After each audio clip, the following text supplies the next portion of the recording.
Okay mga lods, so balik tayo dito sa aking ARBCore dashboard. So meron ulit akong pakita sa inyo. So ito yung pag-withdraw dito sa network income. So ito na yung latest ko, 445 USDT. So meron siyang standing profit na 5.89. Kasi itong account na ito, 445, kung i-times mo yan sa 1.28% per day, yung basic lang, lumalabas meron yan siyang 5 something, no? Every 2 days, magiging $10 to. So yan ay as yung company policy. Yung $10 is pwedeng automatic withdrawal or yan makikita natin dito, or automatic reinvest. So naka-on yung reinvest ko. Ibig sabihin, once na mag $10 yan, madadagdag sa dito sa 445. So magiging 455 na siya. So pag i-switch ko naman yung off yung reinvest, magiging automatic withdrawal yan. So papasok yan siya sa USDT Ton Network na wallet ko sa GCash. So ganyan ang sistema. Once na mag-profit ka na ng $10, dalawang option ng kailangan mong decision gawin, auto withdrawal or auto reinvest. So yan ay 5.89. Hintayin ko bukas maging $10 yan. So magiging 455 na ito kasi plus 10, no? So dito sa ano kasi network program. Ito affiliate program. Yung affiliate program naman yan, may balance na $3. Itong 2,962, yan ay ang mga investment ng number of personal partners ko. So dito nakalagay 43, pero ang yung active dito is siyam lang ata sila, o siyam. Yeah. So siyam yan sila, active dyan.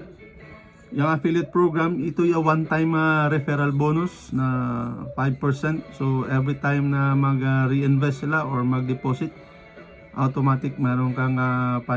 So ito yung amount, total amount nila, $2,962 sa siyam na active partners. And then itong network, ito makita natin dito, network program, yan, click natin yan. So mayroon silang 3,863. Ito active to 17. So out of 9, out of 17, 9 lang yung akin dyan.